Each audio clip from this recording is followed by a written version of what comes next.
The presence of insecurity in a relationship doesn't say anything about its value or worth. It only shows a lack of health.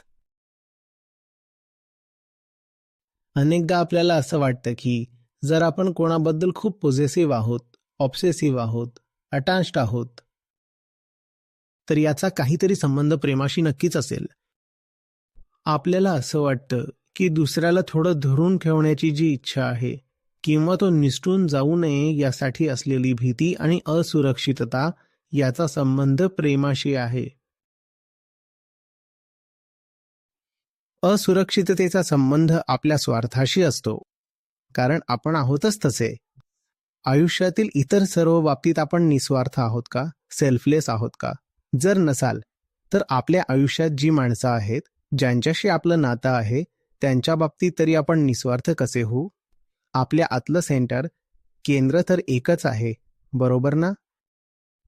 जर मला माझ्या इतर सर्व बाबींमध्ये ownership हवी असेल, पॉझेसिव्हनेस पाहिजे असेल, कंट्रोल पाहिजे असेल, मग ती माझ्या आयुष्यातील कोणतीही गोष्ट असो, माझी नोकरी असो, माझा व्यवसाय असो, काहीही असो, जर माझी वृत्तीच अशी असेल की मला गोष्टी आपल्या मुठीत ठेवायच्या आहेत, त्यांच्यावर वर्चस्व गाजवायचं आहे, त्यांना पकडून ठेवायचं आहे, त्यांच्यावर मालकी आणि हक्क सांगायचा आहे, तर तेच काम मी माझ्या आयुष्यातील लोकांसोबतही करेन. आणि ज्याप्रमाणे मी माझ्या स्वार्थासाठी गोष्टींना पकडून ठेवतो, त्याचप्रमाणे जर मी एखाद्या व्यक्तीला पकडून ठेवलं तर तेही माझ्या स्वार्थासाठीच असेल. त्यामुळे नात्यांमध्ये जी असुरक्षितता असते तिचा प्रेमाशी काहीही संबंध नसतो. ती प्रेमाची सूचना देत नाही, तर फक्त हे दर्शवते की आत बसलेला स्वार्थ माणसालाही पकडून ठेवू इच्छितो.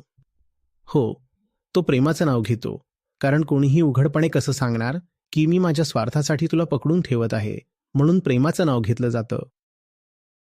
पण काम खूप सेल्फ सेंटर्ड असतं. यातील अडचण अशी आहे की जेव्हा तुम्ही स्वतः इतकं स्वकेंद्रित काम करता, तेव्हा तुम्ही जणू दुसऱ्यालाही स्वकेंद्रित होण्याचं आमंत्रण देत असता. आणि मग दोन्ही बाजूंनी फक्त याच स्वार्थाचं, देवाणघेवाणीचं, व्यापाराचं नातं राहतं. नाव त्याला प्रेमाचं दिलेलं असतं. असं करू नका.